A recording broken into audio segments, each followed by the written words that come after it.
خب خبر را گوش میکنیم. ای ولایت ختلان، از شهر دوشنبه، ای تمامی ناحیه ها و بازار کاروان. اینا بینید اپم چی میگه. با توجه ساکنان ولایت ختلان رسانیده می شود که از 8 تا 12 اکتبر سال روان در پایتخت مملکت چاره‌بینی های سیاسی برگزار گردیده آمدن مهمانان زیاد در نظر داشته شده است.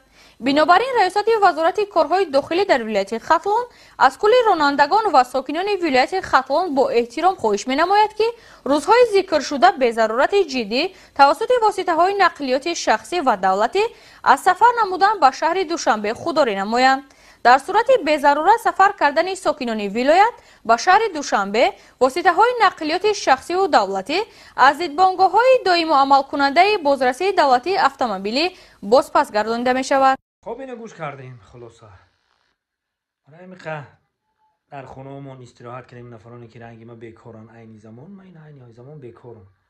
میرم سرکی زمینم داره باغ در باغ ده قطی درختکا چخ چخ کرده، صحبت کرده، قطی پرنده ها چخ چخ کرده، چرچری پرنده ها رو گوش کرده دم میگیریم.